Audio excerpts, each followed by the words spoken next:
दोस्तों एक बेहतरीन मूवी हमें मेरी कर कर देखने को मिलने वाली है 6 दिसंबर 2024 को ओटीटी प्लेटफॉर्म नेटफ्लिक्स पर।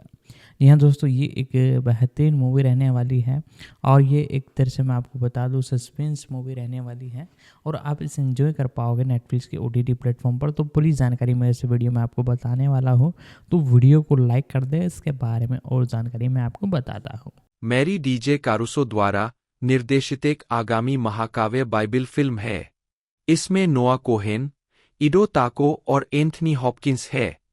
यह 6 दिसंबर 2024 को नेटफ्लिक्स पर रिलीज होगी। आधार: मैरी कोहेन, एक युवा यहूदी लड़की जो अपने माता पिता एनी विडोर और जोआचिम फेफर के साथ नाजरेत में रहती है, को जोसेफ ताको से उसकी शादी की तैयारी के लिए मंदिर में पेश किया जाता है। यीशु के अवतार और जन्म के बाद मैरी को छिपने के लिए मजबूर होना पड़ता है। जब हेरोद द ग्रेट हॉपकिंस ने निर्दोषों के नरसंहार का आदेश दिया, तो मैरी और जोसेफ यीशु के साथ मिस्र भाग गए।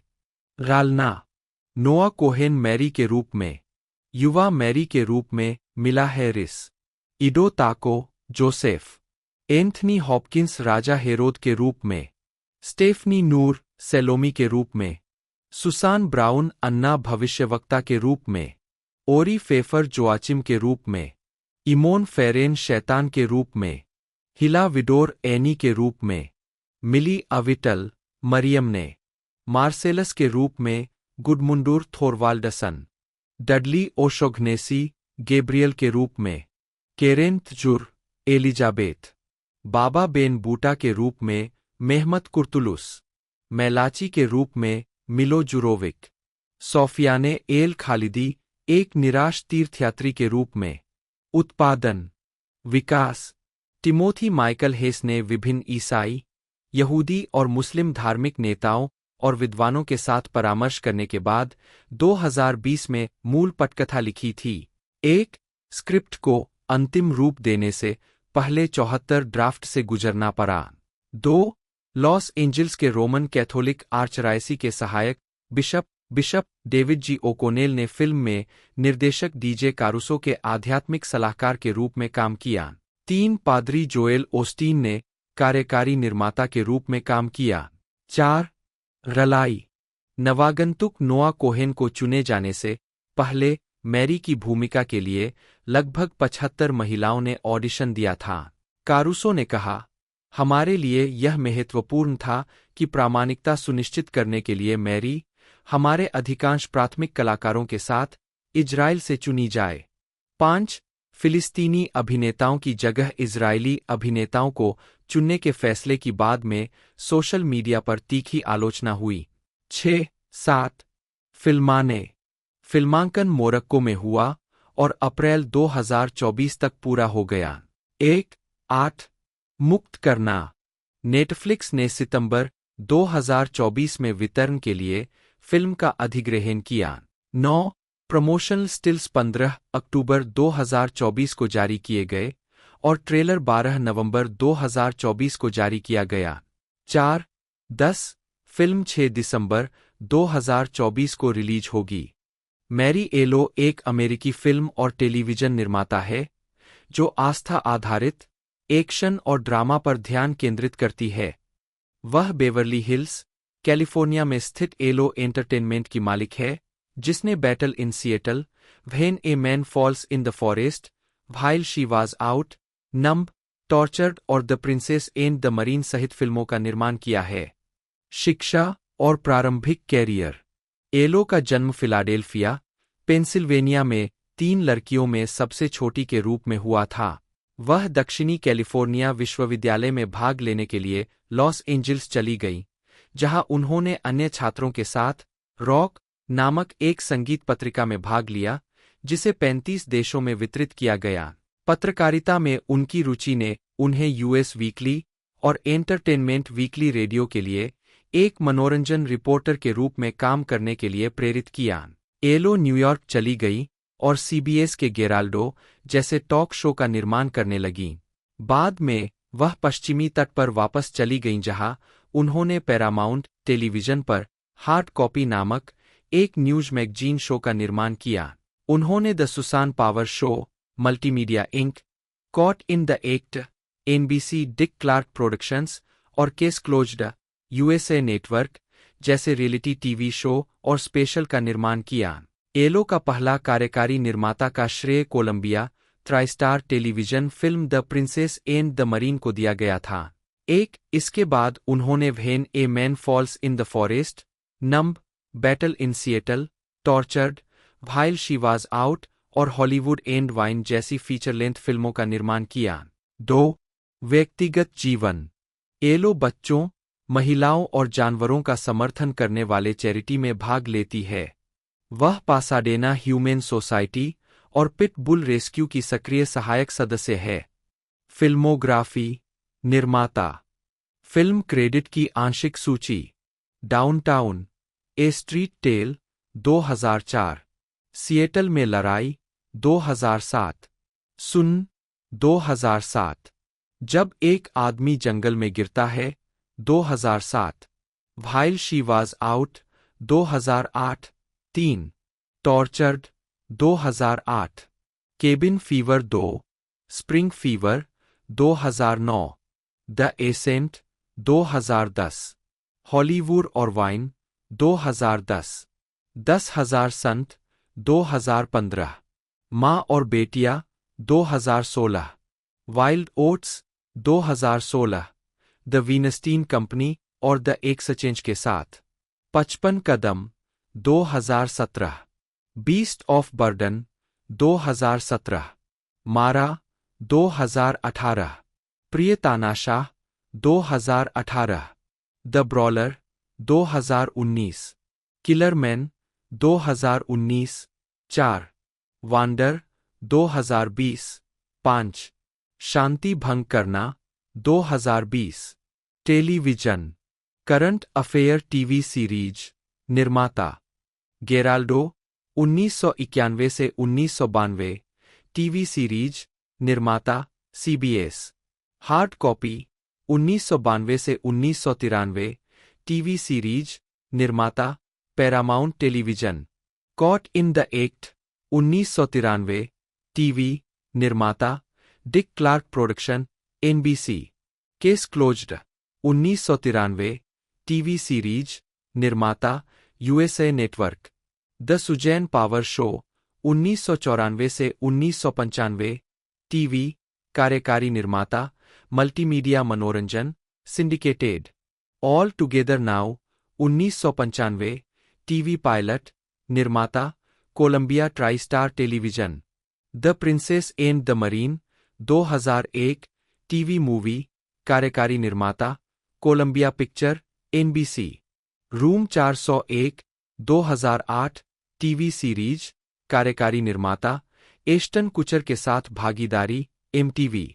डैनियल जॉन कारुसो जूनियर, बटा के RUSO बटा, जन्म 17 जनवरी 1965, एक अमेरिकी फिल्म निर्देशक, निर्माता और पटकथा लेखक है।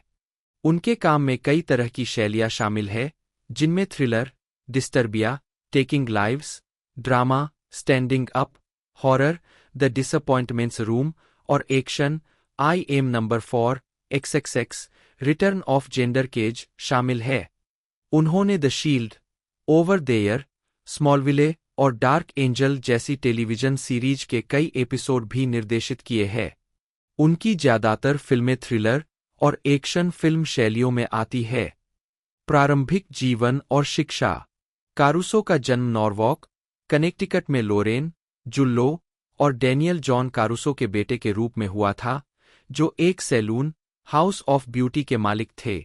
2. वह इतालवी मूल के है। 3. उन्होंने 1983 में नॉरवॉक हाई स्कूल से स्नातक की उपाधि प्राप्त की। वह कैलिफोर्निया के मालिबू में पेपरडाइन विश्वविद्यालय से स्नातक है। 4-5 आजीविका। कारुसो ने निर्देशक जॉन बैडहम के शिष्य के रूप में अपना करियर शुरू किया। Point of no return, drop zone और निक ऑफ टाइम जैसी फिल्मों में निर्माता और सेकंड यूनिट निर्देशक के रूप में काम किया।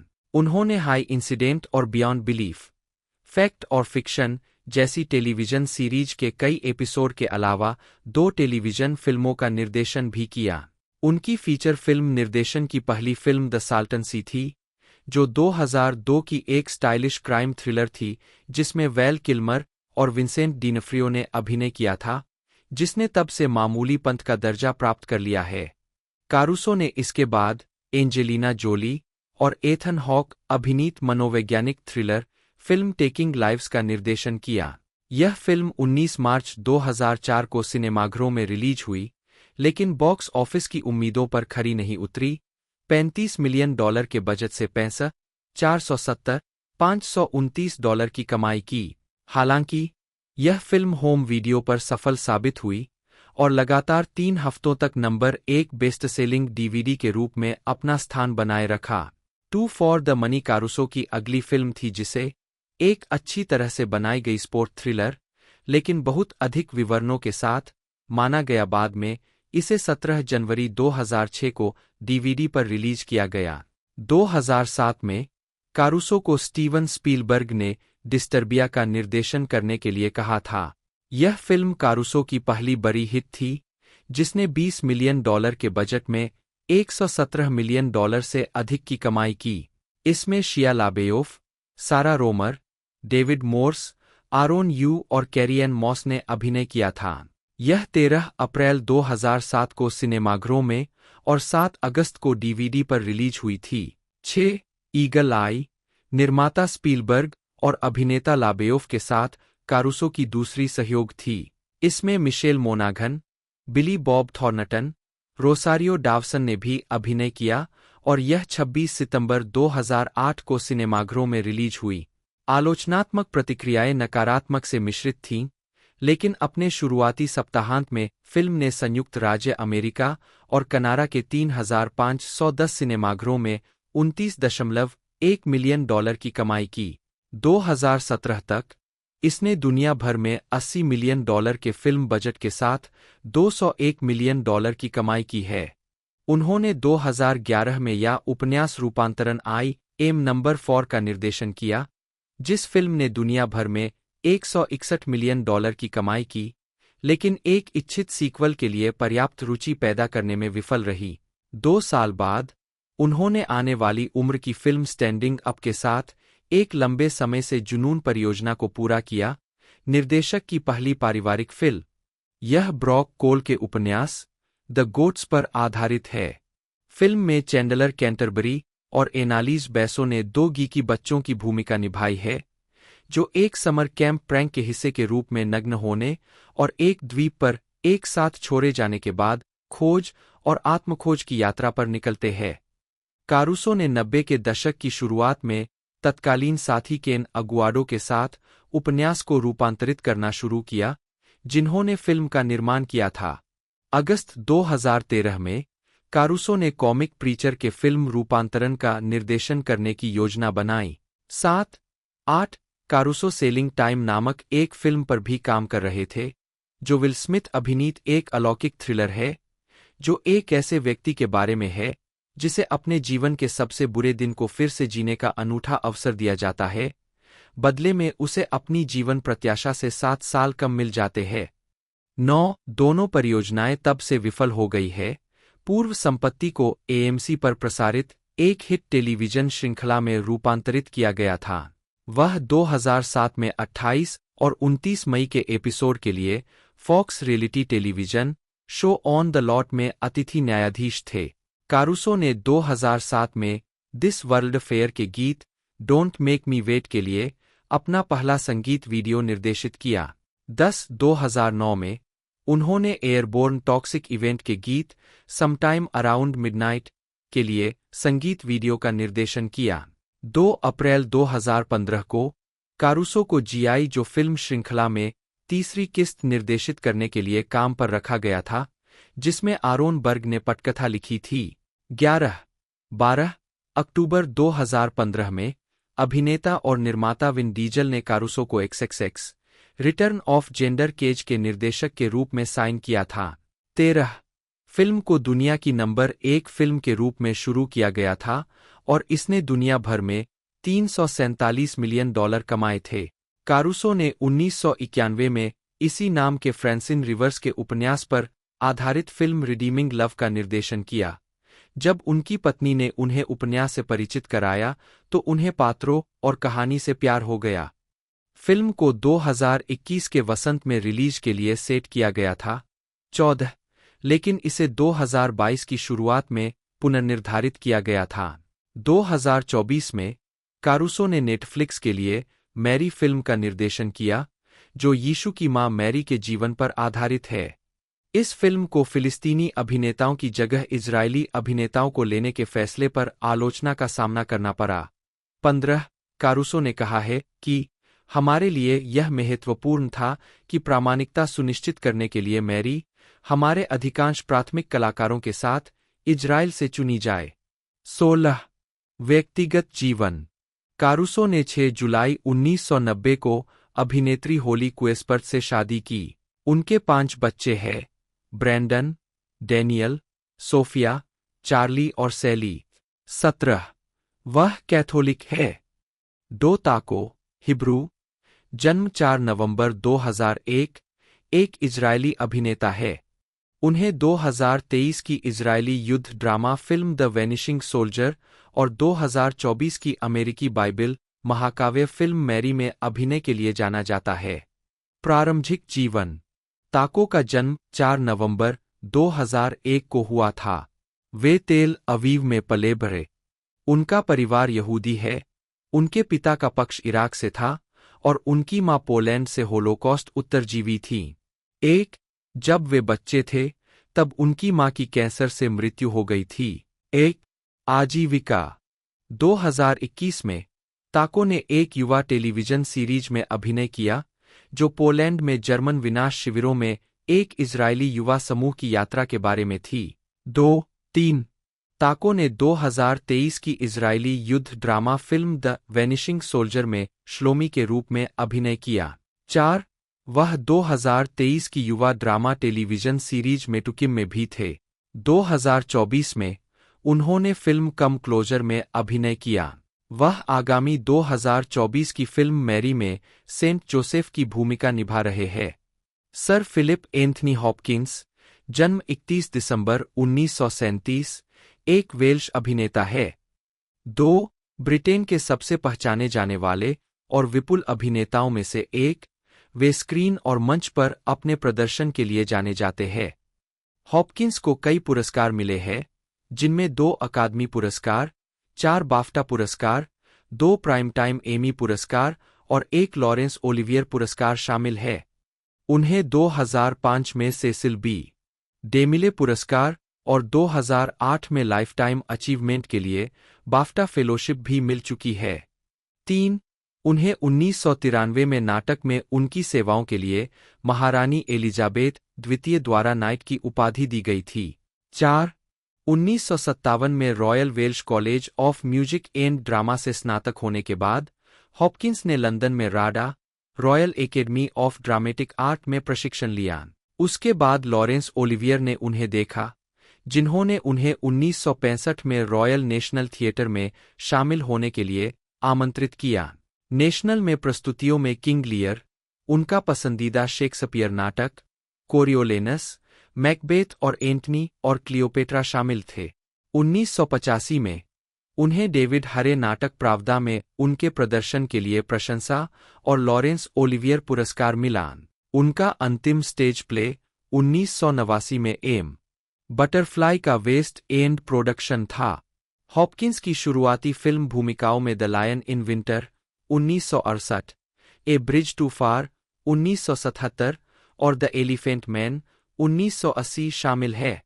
उन्होंने the silence of the lambs 1991 में हैनिबल लेक्टर की भूमिका निभाने और द फादर 2020 में डिमेशिया से पीड़ित एक 80 वर्षीय व्यक्ति की भूमिका निभाने के लिए सर्वश्रेष्ठ अभिनेता के लिए 2 अकादमी पुरस्कार जीते, जो बाद के लिए सबसे उम्रदराज सर्वश्रेष्ठ अभिनेता का ऑस्कर विजेता बन गया। 5-6 उनकी अन्य ऑस्कर नामांकित फिल्मों में the remains of the day 1993, Nixon 1995, Amistad 1997 और द टू पोप्स 2019 शामिल है।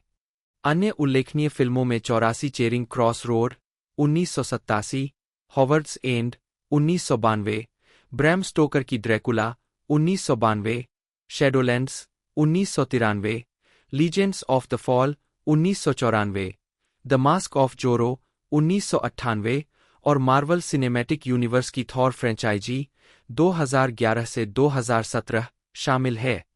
टेलीविजन पर अपने काम के लिए हॉपकिंस को वॉर एंड पीस 1972 में उनके प्रदर्शन के लिए सर्वश्रेष्ठ अभिनेता का ब्रिटिश अकादमी टेलीविजन पुरस्कार मिला। उन्होंने द लिंडबर्ग किडनैपिंग केस 1976 और द बंकर 1981 के लिए ड्रामा सीरीज में उत्कृष्ट अभिनेता के लिए 2 प्राइम टाइम एमी पुरस्कार जीते।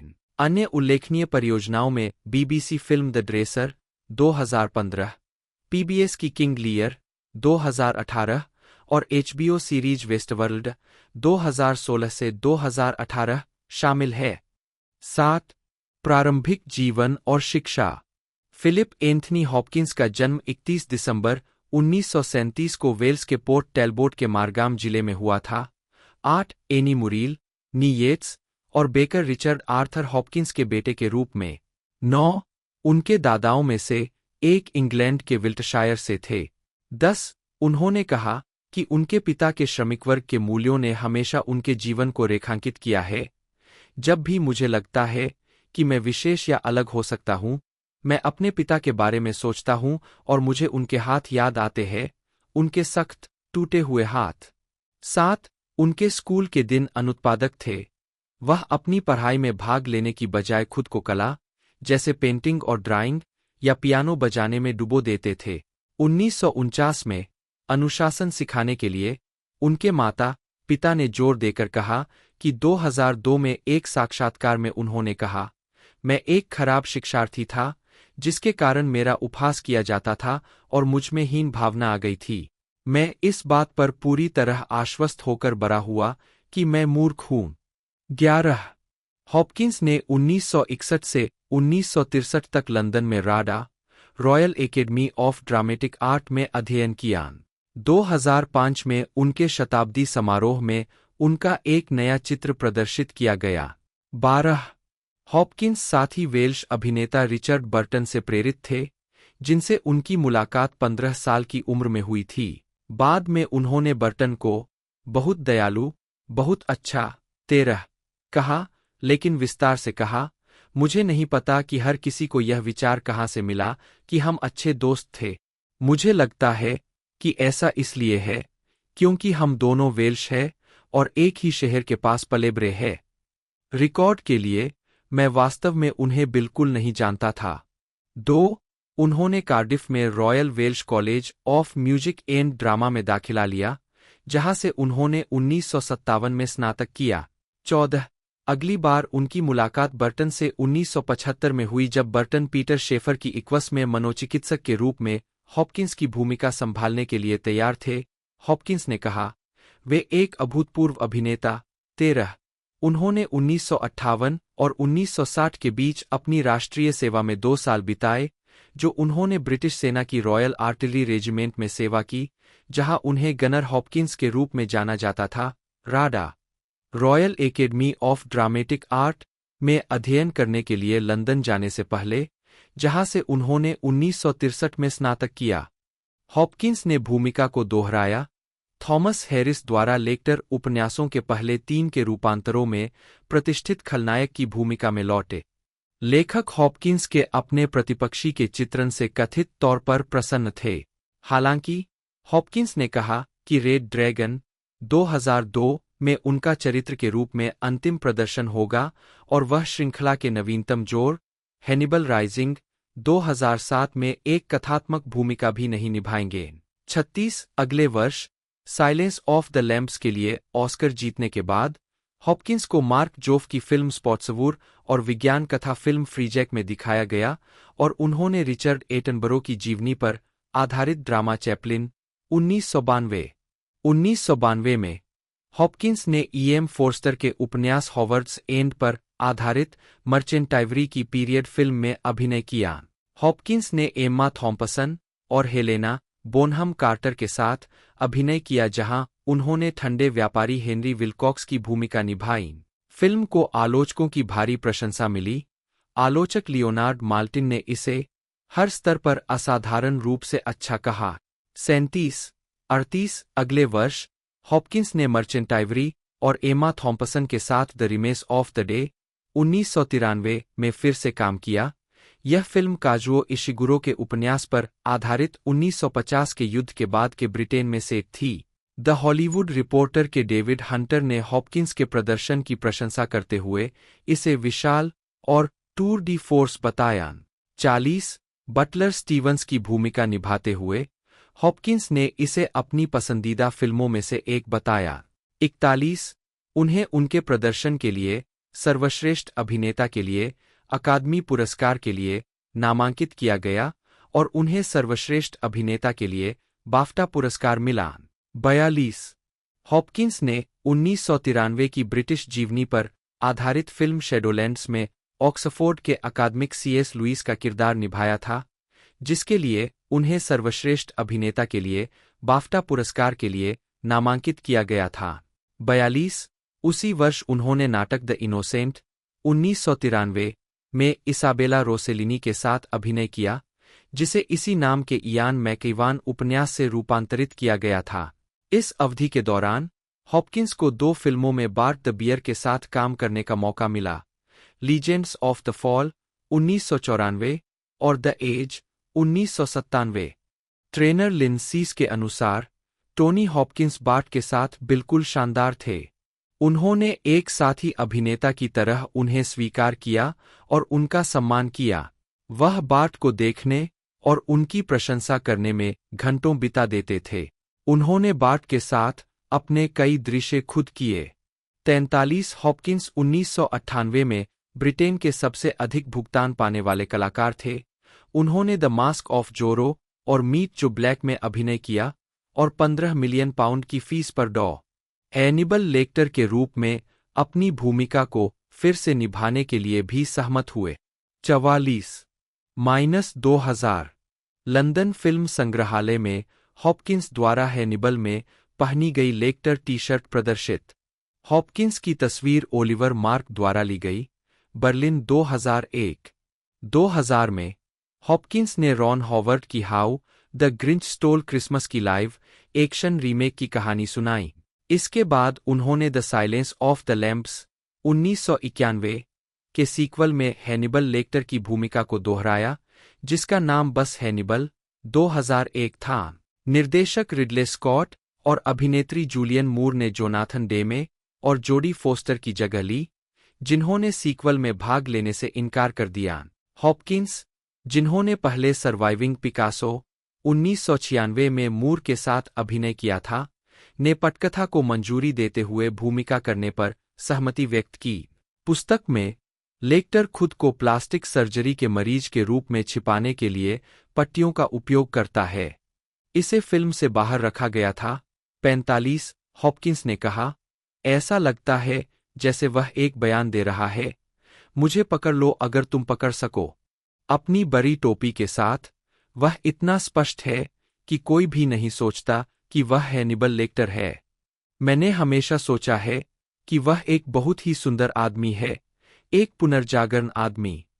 45 वह अभी भी हत्यारों में रॉबिन हुड की तरह है।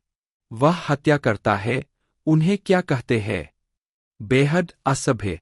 रिडले स्कॉट की हैनिबल से पहले हैनिबल लेक्टर पर हॉपकिंस। 46 हॉपकिंस के अनुसार फिल्म में लेक्टर को पहली बार फ्लोरेंस में शास्त्रीय लेक्टर के रूप में व्याख्यान देते और सहेज होते हुए देखा गया। 47 जब फिल्म अमेरिका में चली गई, हॉपकिंस ने मांसपेशियों का निर्माण करके और अपने बालों को छोटा करके अपना रूप बदल लिया, उसे एक भारे के सैनिक की तरह बनाने के लिए कि वह इतना फिट और इतना मजबूत होगा कि अगर कोई उसके रास्ते में आए तो वह उसे 2 टुकड़ों में तोड़ सकता है। 47 फिल्म ने $351 मिलियन प्राप्त करके अंतर्राष्ट्रीय बॉक्स ऑफिस रिकॉर्ड तोड़ दिया। 48 लेकिन आलोचकों से मिश्रित समीक्षा प्राप्त हुई। 49 हॉपकिंस ने Ralph Fiennes, Edward Norton, Harvey Keitel, Emily Watson और फिलिप सीमोर हॉफमैन के साथ श्रृंखला की तीसरी फिल्म रेड ड्रैगन 2002 में अभिनय किया। नोआ कोहेन, हिब्रू, जन्म 3 अगस्त 2002, एक इजरायली अभिनेत्री और मॉडल है जो आगामी 2024 महाकाव्य बाइबिल फिल्म मैरी में वर्जिन मैरी के चित्रण के लिए जानी जाती है। व्यक्तिगत जीवन। कोहेन का जन्म 3 अगस्त 2002 को हुआ था। वह यहूदी है और योग का अभ्यास करती है। 1-2 उन्होंने स्टार्टिंग ओवर सैंक्चुअरी के साथ साझेदारी की, जो पशु सुरक्षा पर केंद्रित एक इजरायली गैरलाभकारी संगठन है। 3 आजीविका। बाएं से दाएं, नाया बियनस्टॉक, कोहेन, राष्ट्रपति आइजैक हर्जोग और रविद रोनेन 2022 में। कोहेन ने विभिन्न ब्रांडों के लिए मॉडलिंग की, जिनमें वीट, जेनी यूनिक, हुडीज.il, स्मैशबॉक्स कॉस्मेटिक्स और एसेंस कॉस्मेटिक्स शामिल है। 3-2 उन्होंने चैनल 13 के लिए काम करते हुए अपने मीडिया करियर की शुरुआत की। 4 उन्होंने 2018 में पेशेवर रूप से अभिनय करना शुरू किया। Sitcom my sister skipped A grade में अपनी पहली टेलीविजन भूमिका निभाई। 4 वह माई नेफ्यू फ्रॉम हेल 2021, इन्फिनिटी 2022 और सहित विभिन्न इजरायली टेलीविजन शो में दिखाई दी। 8200 2024। 4 2022 में उन्होंने जासूसी थ्रिलर साइलेंट गेम में अपनी फिल्म की शुरुआत की। 4 2024 में कोहेन को डीजे कारुसो की महाकाव्य बाइबिल फिल्म मैरी में वर्जिन मैरी के रूप में चुना गया, जिसमें इडो ताको और सर एंथनी हॉपकिंस भी थे। 2 एक इजरायली यहूदी महिला के रूप में उनकी कास्टिंग की सोशल मीडिया पर आलोचना की गई। आलोचकों ने तर्क दिया कि यह भूमिका एक फिलिस्तीनी अभिनेत्री को दी जानी चाहिए थी। 5-6 कारुसो ने कहा, हमारे लिए यह महत्वपूर्ण था कि प्रामाणिकता सुनिश्चित करने के लिए मैरी, हमारे अधिकांश प्राथमिक कलाकारों के साथ, इजराइल से चुनी जाए। 7 फिल्मोग्राफी। पतली परत। वर्ष शीर्षक भूमिका नोट्स। 2022 मौन खेल शिरीन। 2024 मेरी नासरत की मरियम। टेलीविजन। वर्ष शीर्षक भूमिका नोट्स। 2018 मेरी बहन एक कक्षा छोड़ गई 2 एपिसोड। 2021 मेरा भतीजा नरक से नेटा एबेक्सासिस। 2022 अनंत जिली 5 एपिसोड। 2024 8208 एपिसोड नामांकित किया गया था। 42 उसी वर्ष उन्होंने नाटक द इनोसेंट 1993 में इसाबेला रोसेलिनी के साथ अभिनय किया, जिसे इसी नाम के इयान मैकेवान उपन्यास से रूपांतरित किया गया था। इस अवधि के दौरान हॉपकिंस को 2 फिल्मों में बार्ट द बियर के साथ काम करने का मौका मिला, लीजेंड्स ऑफ द फॉल 1994 और द एज 1997। ट्रेनर लिन सीस के अनुसार टोनी हॉपकिंस बार्ट के साथ बिल्कुल शानदार थे। उन्होंने एक साथी अभिनेता की तरह उन्हें स्वीकार किया और उनका सम्मान किया। वह बार्ट को देखने और उनकी प्रशंसा करने में घंटों बिता देते थे। उन्होंने बार्ट के साथ अपने कई दृश्य खुद किए। 43 हॉपकिंस 1998 में ब्रिटेन के सबसे अधिक भुगतान पाने वाले कलाकार थे। उन्होंने द मास्क ऑफ जोरो और मीट जो ब्लैक में अभिनय किया और 15 मिलियन पाउंड की फीस पर डॉ. हैनिबल लेक्टर के रूप में अपनी भूमिका को फिर से निभाने के लिए भी सहमत हुए। 44-2000 लंदन फिल्म संग्रहालय में हॉपकिंस द्वारा हैनिबल में पहनी गई लेक्टर टी-शर्ट प्रदर्शित। हॉपकिंस की तस्वीर ओलिवर मार्क द्वारा ली गई। बर्लिन 2001। 2000 में हॉपकिंस ने रॉन हॉवर्ड की how the Grinch stole Christmas की लाइव एक्शन रीमेक की कहानी सुनाई। इसके बाद उन्होंने the silence of the lambs 1991 के सीक्वल में हैनिबल लेक्टर की भूमिका को दोहराया, जिसका नाम बस हैनिबल 2001 था। निर्देशक रिडले स्कॉट और अभिनेत्री जूलियन मूर ने जोनाथन डेमे और जोडी फोस्टर की जगह ली, जिन्होंने सीक्वल में भाग लेने से इनकार कर दिया। हॉपकिंस, जिन्होंने पहले सर्वाइविंग पिकासो 1996 में मूर के साथ अभिनय किया था, ने पटकथा को मंजूरी देते हुए भूमिका करने पर सहमति व्यक्त की। पुस्तक में लेक्टर खुद को प्लास्टिक सर्जरी के मरीज के रूप में छिपाने के लिए पट्टियों का उपयोग करता है। इसे फिल्म से बाहर रखा गया था।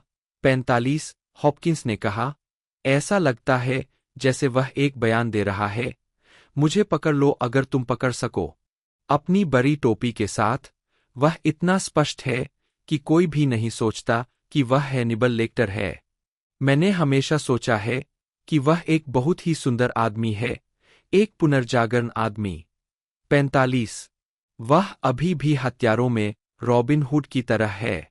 वह हत्या करता है, उन्हें क्या कहते हैं, बेहद असभ्य। रिडले स्कॉट की हैनिबल से पहले हैनिबल लेक्टर पर हॉपकिंस। 46 हॉपकिंस के अनुसार फिल्म में लेक्टर को पहली बार फ्लोरेंस में शास्त्रीय लेक्टर के रूप में व्याख्यान देते और सहेज होते हुए देखा गया। 47 जब फिल्म अमेरिका में चली गई, हॉपकिंस ने मांसपेशियों का निर्माण करके और अपने बालों को छोटा करके अपना रूप बदल लिया, उसे एक भारे के सैनिक की तरह बनाने के लिए कि वह इतना फिट और इतना मजबूत होगा कि अगर कोई उसके रास्ते में आए तो वह उसे 2 टुकड़ों में तोड़ सकता है।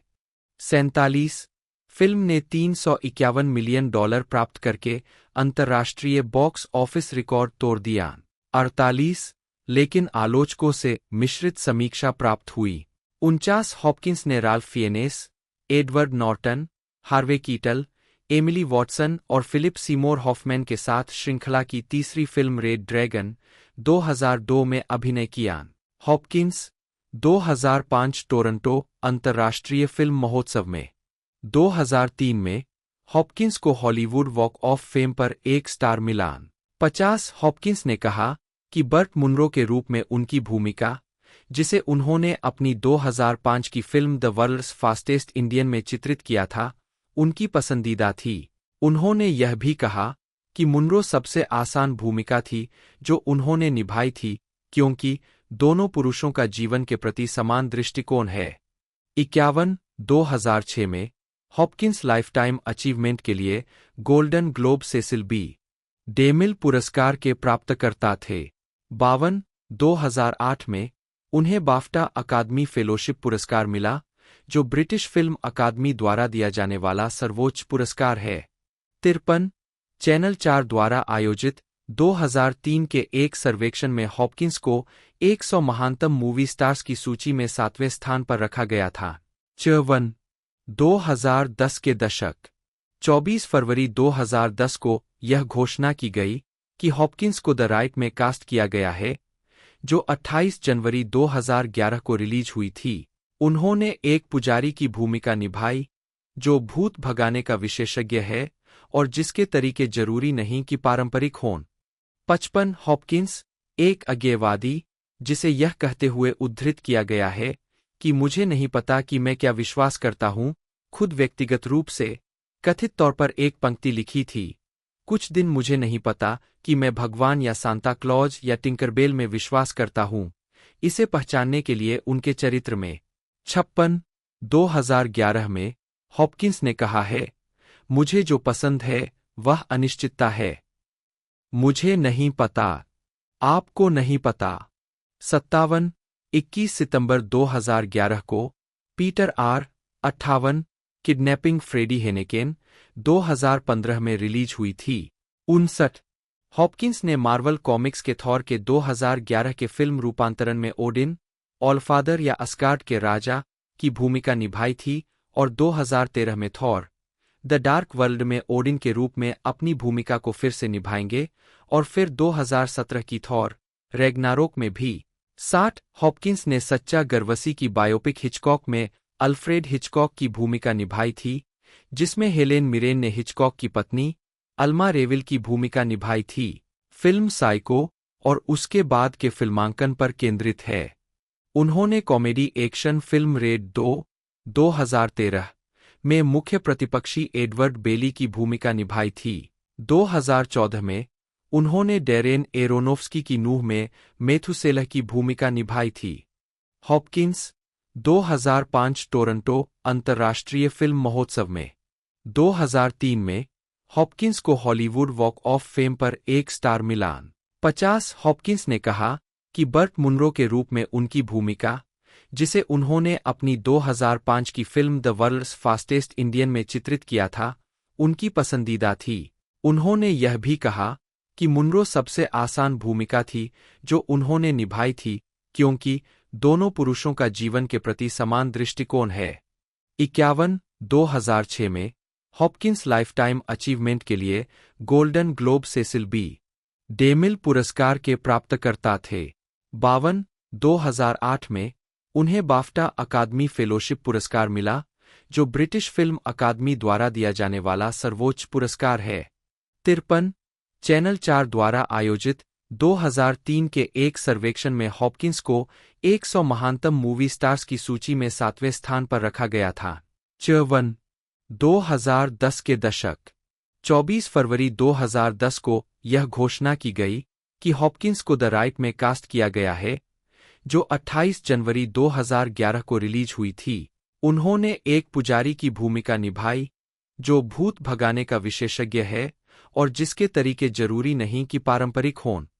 55 हॉपकिंस एक अज्ञेयवादी, जिसे यह कहते हुए उद्धृत किया गया है कि मुझे नहीं पता कि मैं क्या विश्वास करता हूं, खुद व्यक्तिगत रूप से कथित तौर पर एक पंक्ति लिखी थी, कुछ दिन मुझे नहीं पता कि मैं भगवान या सांता क्लॉज या टिंकरबेल में विश्वास करता हूं, इसे पहचानने के लिए उनके चरित्र में।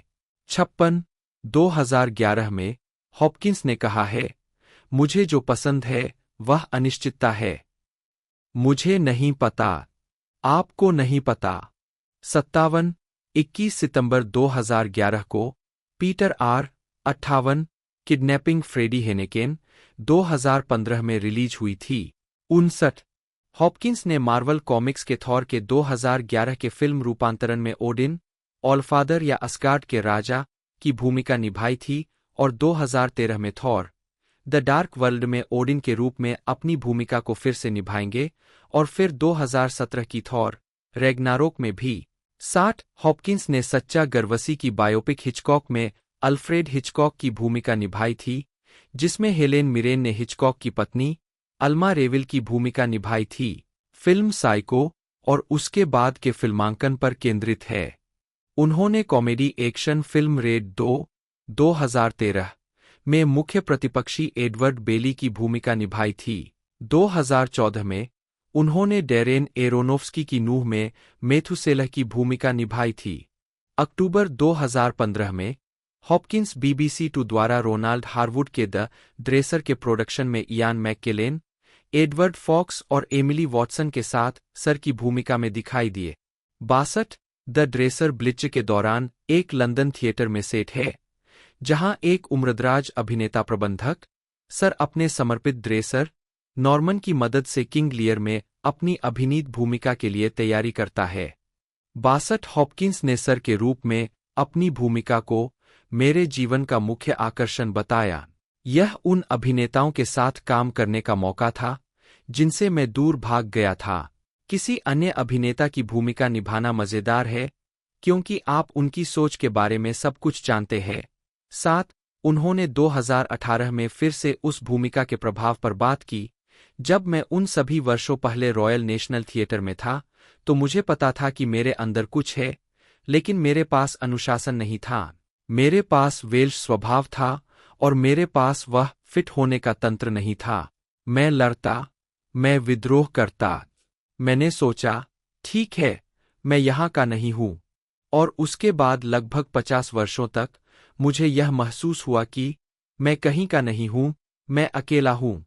लेकिन द ड्रेसर में जब इयान मैककेलेन ने जवाब दिया, तो यह अद्भुत था। हम इतने अच्छे से घुल-मिल गए और मुझे अचानक घर जैसा महसूस हुआ, जैसे कि वह कमी मेरी कल्पना में थी, मेरे घमंड में थी। 33 अक्टूबर 2016 की शुरुआत में हॉपकिंस ने HBO science fiction series west world में रॉबर्ट फोर्ड के रूप में अभिनय किया, जहां उन्हें अपने प्रदर्शन के लिए प्राइम टाइम एमी अवार्ड के लिए नामांकन मिला। हॉपकिंस ने 2018 की टेलीविजन फिल्म किंग लियर में एम्मा थॉम्पसन, फ्लोरेंस पुग और जिम ब्रॉडबेंट के साथ अभिनय करते हुए लियर की भूमिका निभाई, जिसे 28 मई 2018 को BBC 2 पर प्रसारित किया गया था। हॉपकिंस को उनके प्रदर्शन के लिए स्क्रीन एक्टर्स गिल्ड अवार्ड के लिए नामांकन मिला। 63 वल्चर ने कहा कि फिल्म ने क्लासिक शेक्सपियर त्रासदी के दिल को पकड़ लिया और हॉपकिंस के प्रदर्शन को विनाशकारी बताया।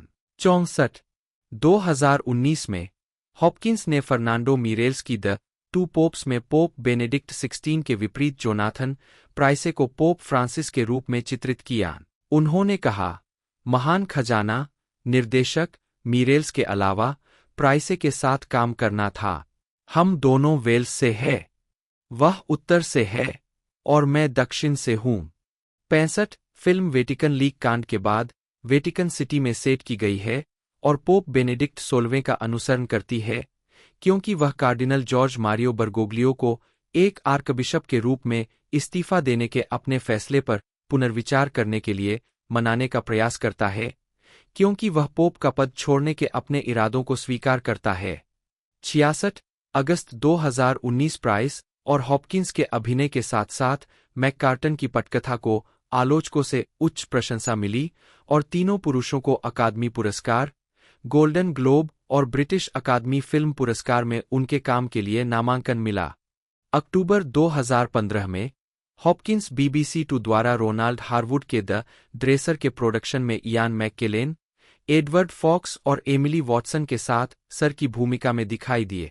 62 द ड्रेसर ब्लिट्ज के दौरान एक लंदन थिएटर में सेट है, जहां एक उम्रदराज अभिनेता प्रबंधक सर अपने समर्पित ड्रेसर नॉर्मन की मदद से किंग लियर में अपनी अभिनीत भूमिका के लिए तैयारी करता है। 62 हॉपकिंस ने सर के रूप में अपनी भूमिका को मेरे जीवन का मुख्य आकर्षण बताया। यह उन अभिनेताओं के साथ काम करने का मौका था जिनसे मैं दूर भाग गया था। किसी अन्य अभिनेता की भूमिका निभाना मजेदार है, क्योंकि आप उनकी सोच के बारे में सब कुछ जानते हैं। 7 उन्होंने 2018 में फिर से उस भूमिका के प्रभाव पर बात की। जब मैं उन सभी वर्षों पहले रॉयल नेशनल थिएटर में था, तो मुझे पता था कि मेरे अंदर कुछ है, लेकिन मेरे पास अनुशासन नहीं था। मेरे पास वेल्श स्वभाव था और मेरे पास वह फिट होने का तंत्र नहीं था। मैं लड़ता, मैं विद्रोह करता। मैंने सोचा, ठीक है, मैं यहाँ का नहीं हूँ। और उसके बाद लगभग 50 वर्षों तक मुझे यह महसूस हुआ कि मैं कहीं का नहीं हूँ, मैं अकेला हूँ। लेकिन द ड्रेसर में जब इयान मैककेलेन ने जवाब दिया, तो यह अद्भुत था।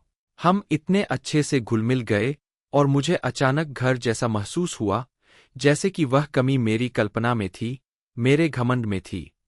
33 अक्टूबर 2016 की शुरुआत में हॉपकिंस ने HBO science fiction series west world में रॉबर्ट फोर्ड के रूप में अभिनय किया, जहां उन्हें अपने प्रदर्शन के लिए प्राइम टाइम एमी अवार्ड के लिए नामांकन मिला।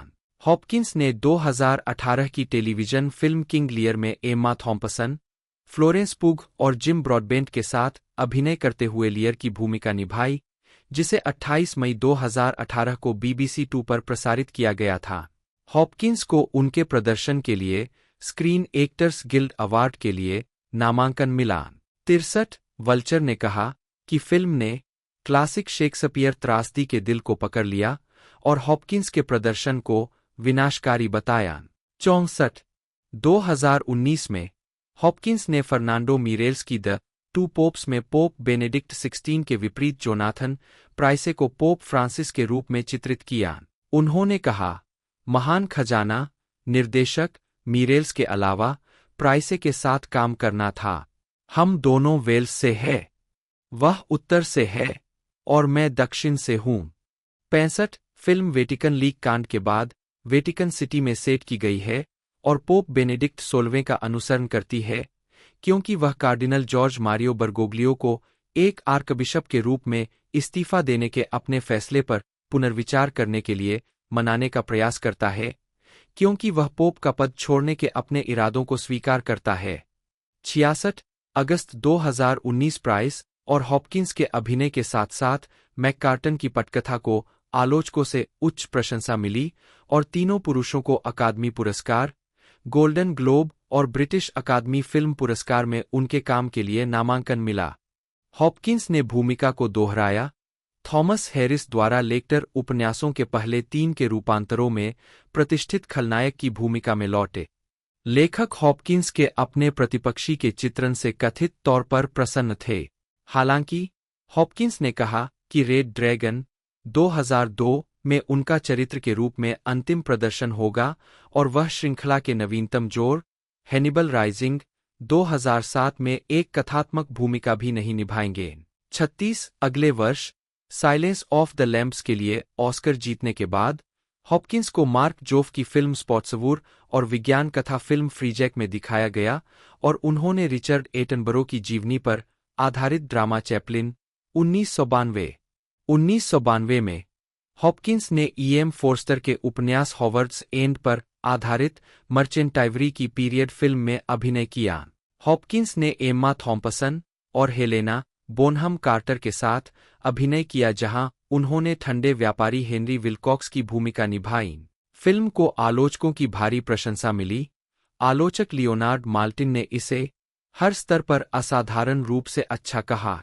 37-38 अगले वर्ष हॉपकिंस ने मर्चेंट आइवरी और एम्मा थॉम्पसन के साथ the remains of the day 1993 में फिर से काम किया। यह फिल्म काजुओ इशिगुरो के उपन्यास पर आधारित 1950 के युद्ध के बाद के ब्रिटेन में से थी। द हॉलीवुड रिपोर्टर के डेविड हंटर ने हॉपकिंस के प्रदर्शन की प्रशंसा करते हुए इसे विशाल और टूर डी फोर्स बताया। 40 बटलर स्टीवंस की भूमिका निभाते हुए हॉपकिंस ने इसे अपनी पसंदीदा फिल्मों में से एक बताया। 41 उन्हें उनके प्रदर्शन के लिए सर्वश्रेष्ठ अभिनेता के लिए अकादमी पुरस्कार के लिए नामांकित किया गया और उन्हें सर्वश्रेष्ठ अभिनेता के लिए बाफ्टा पुरस्कार मिला। 42 हॉपकिंस ने 1993 की ब्रिटिश जीवनी पर आधारित फिल्म शैडोलैंड्स में ऑक्सफोर्ड के अकादमिक C.S. लुईस का किरदार निभाया था, जिसके लिए उन्हें सर्वश्रेष्ठ अभिनेता के लिए बाफ्टा पुरस्कार के लिए कलात्मकता और स्वागत। मैडम तुसाद लंदन में हॉपकिंस की मोम की मूर्ति। फुटपाथ पर 5 नुकीला स्मारक सितारा। हॉलीवुड वॉक ऑफ फेम पर हॉपकिंस का सितारा निकटतम। हॉपकिंस अपनी भूमिकाओं की तैयारी के लिए प्रसिद्ध है। उन्होंने साक्षात्कारों में संकेत दिया कि एक बार जब वे किसी प्रोजेक्ट के लिए प्रतिबद्ध हो जाते हैं तो वे अपनी पंक्तियों को जितनी बार आवश्यक हो उतनी बार दोहराते हैं, कभी-कभी 200 से अधिक, जब तक कि वे उन्हें स्वाभाविक न लगने लगे, ताकि वे बिना सोचे समझे ऐसा कर सकें।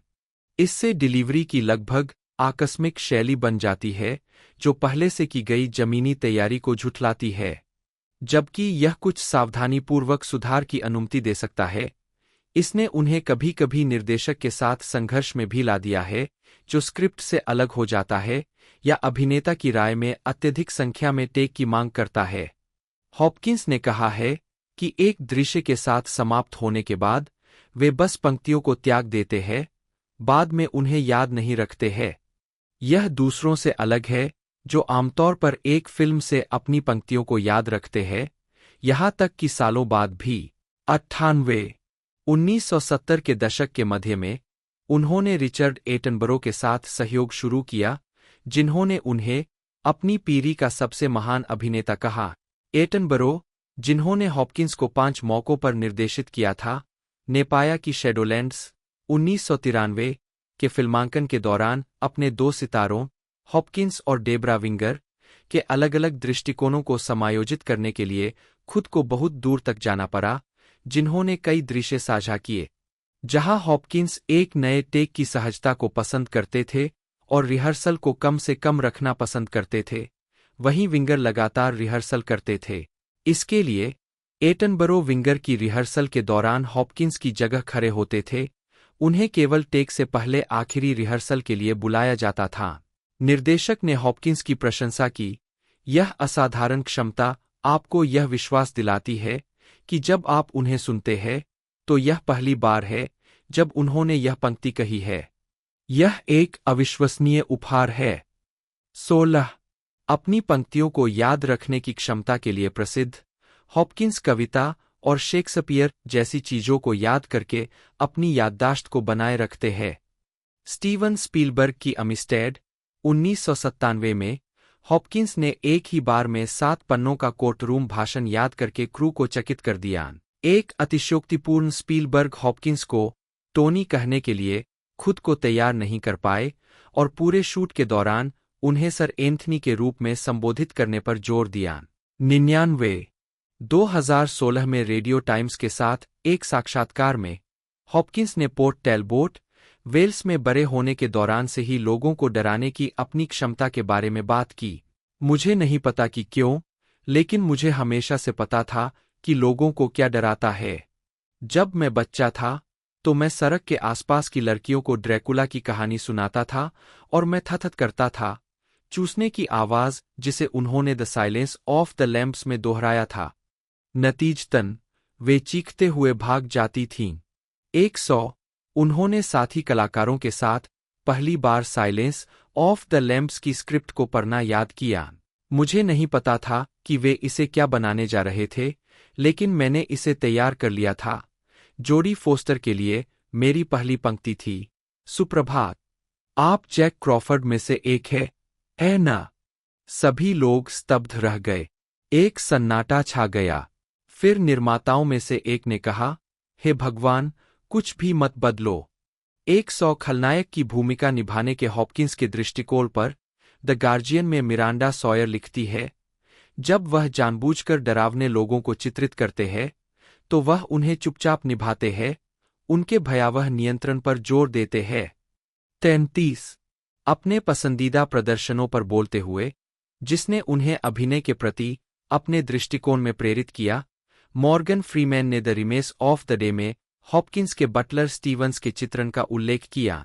101 यह चर्चा करते हुए कि उन्होंने जोस फेरर से स्थिरता कैसे सीखी, फ्रीमैन ने आगे कहा, यह वही है जो मैं उन महान अभिनेताओं से सीखता हूं जिनके साथ मैं काम करता हूं। स्थिरता, बस इतना ही, और यही सबसे कठिन चीज है। दूसरा अभिनेता जो अभी भी ऐसा ही है, वह है एंथनी हॉपकिन। स्थिर रहना सीखना, वास्तव में स्थिर रहना और जीवन को होने देना, वह स्थिरता एक चमक बन जाती है। यह सब वाक्पटु स्थिरता के बारे में है। मैंने हॉपकिन से कहा है कि वह प्रदर्शन एक अभिनेता के रूप में मेरे लिए सबसे बड़ी सीखों में से एक था। 101 हॉपकिंस एक प्रसिद्ध नकलची है जो अपने मूल वेल्श उच्चारण को किसी भी चरित्र की आवश्यकता के अनुसार बदलने में माहिर है। 1991 में स्पार्टाकस की बहाली में उन्होंने अपने दिवंगत गुरु लॉरेंस ओलिवियर की आवाज को एक दृश्य में फिर से बनाया, जिसके लिए साउंड ट्रैक खो गया था। British television talk show Parkinson के 1998 के रीलॉन्च संस्करण में उनके साक्षात्कार में कॉमेडियन टॉमी कूपर की नकल की गई थी। हॉपकिंस ने कहा है कि पनडुब्बी की तरह अभिनय करने से उन्हें अपने थ्रिलर में विश्वसनीय प्रदर्शन देने में मदद मिली है। उन्होंने कहा, एक अभिनेता के लिए इससे बचना बहुत मुश्किल है। आप थोड़ा दिखाना चाहते हैं, लेकिन मुझे लगता है कि जितना कम दिखाया जाए उतना अच्छा है। 102 व्यक्तिगत जीवन। हॉपकिंस कैलिफोर्निया के मालिबू में रहते हैं। 103 वे 1970 के दशक के अंत में अपने फिल्मी करियर को आगे बढ़ाने के लिए एक बार पहले भी संयुक्त राज्य अमेरिका चले गए थे, लेकिन 1980 के दशक के अंत में लंदन लौट आए। हालांकि उन्होंने 1990 के दशक की सफलता के बाद अमेरिका लौटने का फैसला किया। अपनी ब्रिटिश नागरिकता को बरकरार रखते हुए वे 12 अप्रैल 2000 को एक प्राकृतिक अमेरिकी नागरिक बन गए। हॉपकिंस ने कहा, मेरे पास दोहरी नागरिकता है। ऐसा सिर्फ इसलिए हुआ क्योंकि मैं अमेरिका में रहता हूं। 104 हॉपकिंस की 3 बार शादी हो चुकी है। उन्होंने 1966 से 1972 तक अभिनेत्री पेट्रोनेला बार्कर से, 1973 से 2002 तक जेनिफर लिंटन से और 2003 से स्टेला अरोयावे से विवाह किया। हॉपकिंस की मुलाकात कोलंबिया में जन्मी एंटीक डीलर अरोयावे से 2000 के दशक की शुरुआत में हुई थी और वह उस समय अपने अवसाद की भावनाओं पर काबू पाने में उनकी मदद करने का श्रेय उन्हें देते हैं। 105 क्रिसमस की पूर्व संध्या 2013 पर उन्होंने सेंट डेविड्स में सेंट डेविड्स कैथेड्रल में एक निजी सेवा में आशीर्वाद प्राप्त करके अपनी 10वीं शादी की सालगिरह मनाई। 106 उनकी पहली शादी से एक बेटी है। दोनों अलग अलग रहते हैं। जब उनसे पूछा गया कि क्या उनके कोई पोते पोतियां है, तो उन्होंने कहा, मुझे कोई जानकारी नहीं है। लोग टूट जाते हैं, परिवार अलग हो जाते हैं, और आप जानते हैं, अपने जीवन के साथ आगे बढ़ो। लोग चुनाव करते हैं, मुझे इससे कोई फर्क नहीं पड़ता। 160 हॉपकिंस पहले शराब की लत से पीड़ित थे। क्रिसमस 1975 के ठीक बाद से उन्होंने शराब पीना बंद कर दिया, तब से वे शांत हैं। 108 109 उन्होंने कहा, मैंने वह क्वांटम छलांग तब लगाई जब मैंने मदद मांगी। मुझे बस कुछ मिला, और एक महिला ने मुझसे बात की और उसने कहा, बस भगवान पर भरोसा करो। और मैंने कहा, अच्छा, क्यों नहीं? जब उनसे पूछा गया, क्या आपने सचमुच प्रार्थना की? हॉपकिंस ने जवाब दिया। अभिनय, श्रेय और पुरस्कार। मुख्य लेख, एंथनी हॉपकिंस के प्रदर्शनों की सूची और एंथनी हॉपकिंस द्वारा प्राप्त पुरस्कारों और नामांकनों की सूची। 2009 टस्कन सन फेस्टिवल में हॉपकिंस को 1987 में सीबी नियुक्त किया गया था और 1993 में बकिंघम पैलेस में कला के लिए सेवाओं के लिए क्वीन एलिजाबेथ द्वितीय द्वारा नाइट की उपाधि दी गई थी। 118 119 1988 में उन्हें मानद डी लिट की उपाधि से सम्मानित किया गया और 1992 में वेल्स विश्वविद्यालय लैम्पेटर से मानद फेलोशिप प्राप्त हुई। 120 उन्हें 1996 में अपने गृहनगर पोर्ट टैलबोट का एक स्वतंत्र व्यक्ति बनाया गया था। 121 उन्हें अपने प्रदर्शन के लिए कई पुरस्कार मिले हैं, जिनमें 2 अकादमी पुरस्कार, 4 बाफ्टा पुरस्कार, 1 critics choice movie award, 2 prime time Emmy पुरस्कार और 1 लॉरेंस ओलिवियर पुरस्कार के साथ साथ 8 गोल्डन ग्लोब पुरस्कार और 7 स्क्रीन एक्टर्स गिल्ड पुरस्कार के लिए नामांकन शामिल है। द फादर 2020 में अपनी भूमिका के लिए सर्वश्रेष्ठ अभिनेता का ऑस्कर प्राप्त करने के साथ वह पुरस्कार के सबसे उम्रदराज नामांकित और विजेता बन गए। 5-6 हॉपकिंस को फिल्म और टेलीविजन में उनके काम के लिए कई लाइफटाइम अचीवमेंट अवार्ड्स से भी सम्मानित किया गया है। 2006 में ग्वेनेथ पाल्ट्रो ने उन्हें गोल्डन ग्लोब सेसिल बी डेमिले पुरस्कार से सम्मानित किया। 52 2008 में रिचर्ड एटनबरो ने हॉपकिंस को British academy of film and television arts से लाइफटाइम अचीवमेंट के लिए बाफ्टा फेलोशिप प्रदान की। 19 हॉपकिंस को 2003 में हॉलीवुड वॉक ऑफ फेम पर 1 स्टार भी मिल चुका है। 50 यह भी देखे, सबसे उम्रदराज और सबसे युवा अकादमी पुरस्कार विजेताओं और नामांकितों की सूची। ब्रिटिश अकादमी पुरस्कार के नामांकितों और विजेताओं की सूची। अकादमी पुरस्कार नामांकन वाले अभिनेताओं की सूची। अभिनय श्रेणियों में 2 या अधिक अकादमी पुरस्कार नामांकन वाले अभिनेताओं की सूची।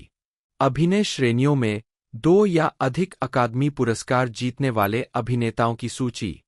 टिमोथी विलियम्स, जन्म 14 फरवरी 1966, एक अंग्रेजी कनाडाई संगीतकार, कंडक्टर और ऑर्केस्ट्रेटर है जो अपनी फिल्म, टेलीविजन और वीडियो गेम स्कोर के लिए जाने जाते हैं। National film and television school से स्नातक, विलियम्स ने कई पुरस्कार जीते हैं और उन्हें 24 film Pearl, finding you, Brightburn, get out, guardians of the galaxy, guardians of the galaxy volume 2, Deadpool 2 और रॉबर्ट डुवेल के वाइल्ड हॉर्स पर उनके पुरस्कार विजेता काम के लिए जाना जाता है। वह संगीतकार और संगीतकार टायलर बेट्स, रॉबर्ट डंकन और बेंजामिन वॉल्फिश के लगातार सहयोगी है।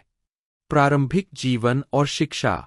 विलियम्स ने कनाडा के विक्टोरिया में सेंट माइकल्स यूनिवर्सिटी स्कूल में पढ़ाई की। उसी समय Leslie Hope, Andrew Sabiston, Kenneth Opel और बर्ट आर्चर भी वहां गए।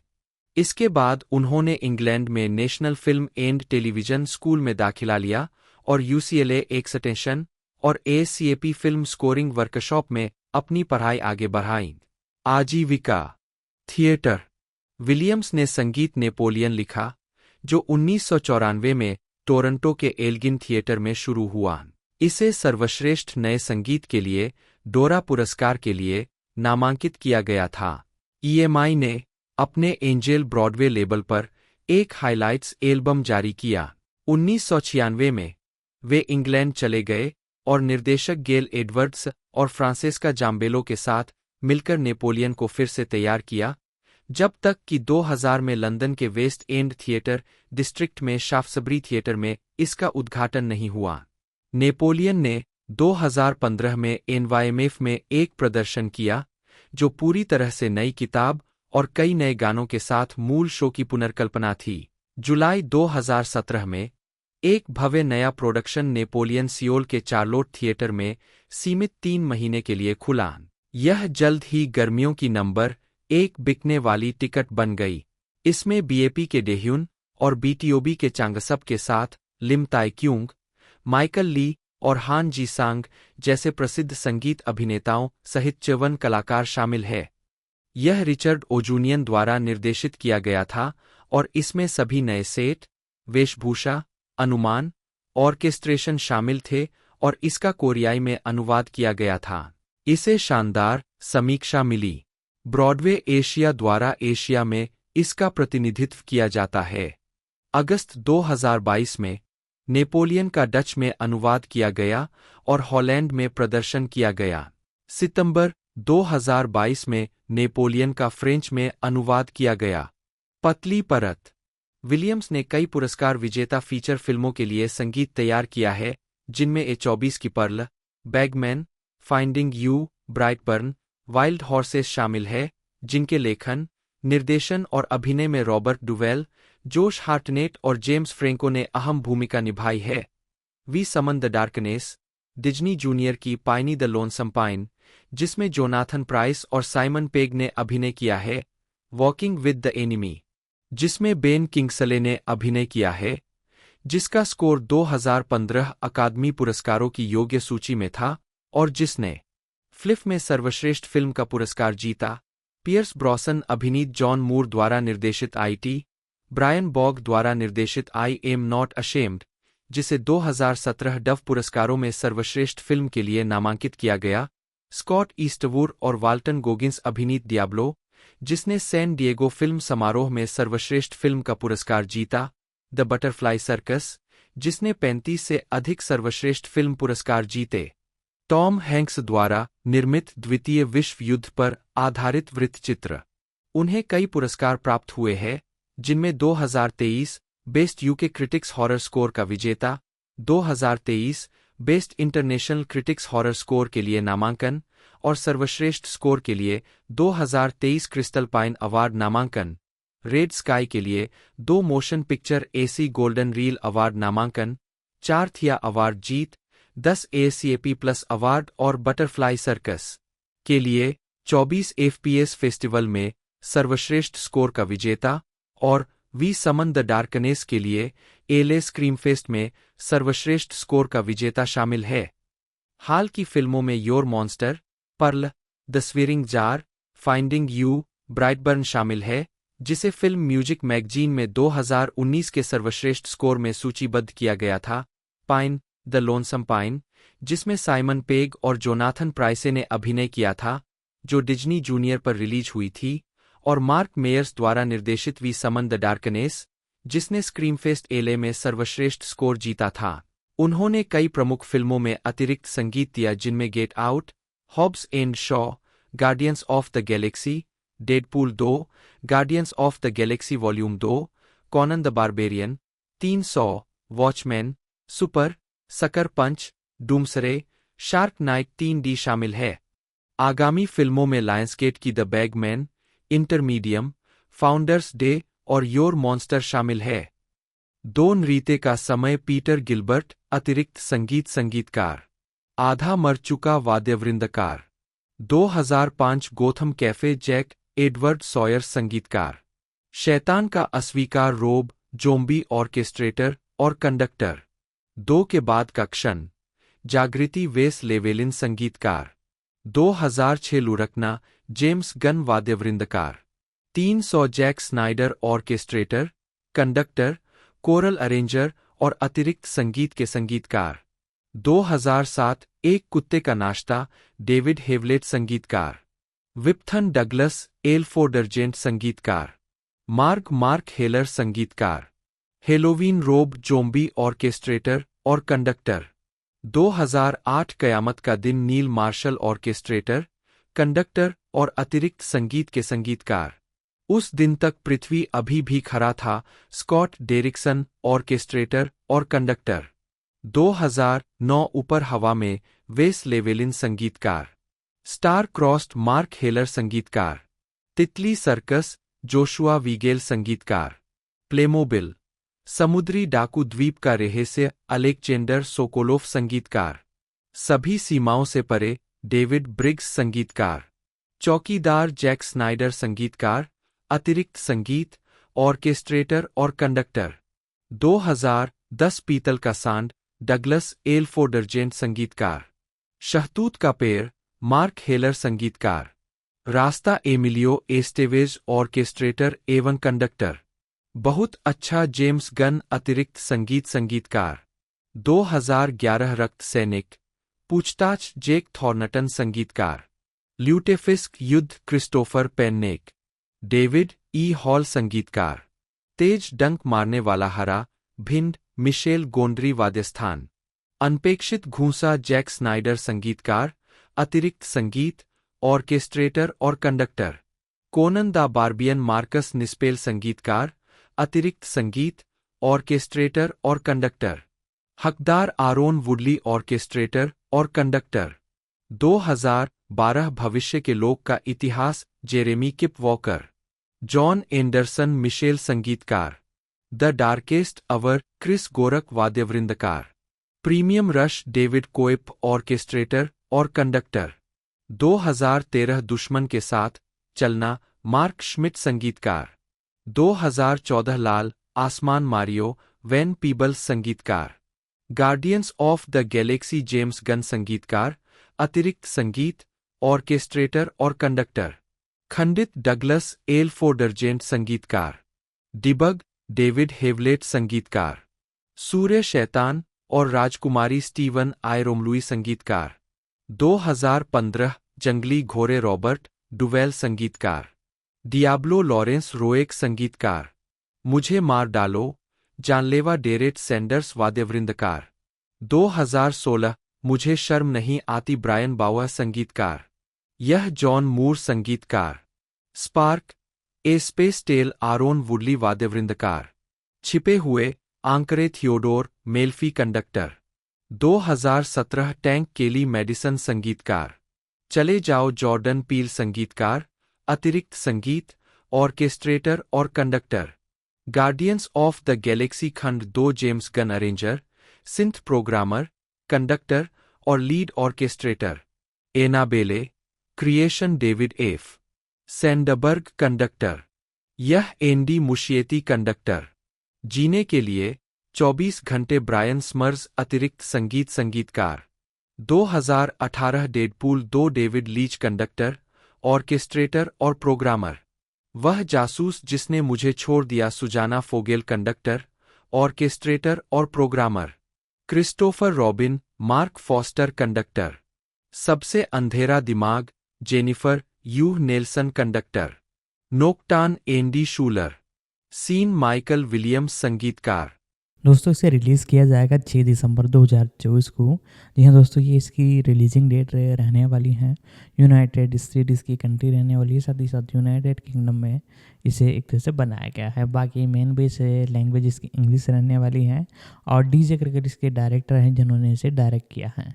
बाकी रिलीज़ होती है तो मैं एक्सप्लेनेशन की वीडियो आपके लिए ज़रूर से लेकर आऊँगा, तो आप उसे देखने के लिए चैनल को जरूर से सब्सक्राइब कर लीजिएगा, बेल आइकन दबाकर इसे ऑल पर सेट कर दीजिएगा। आज की इस वीडियो में इतना ही दोस्तों, मिलते हैं अगले वीडियो में।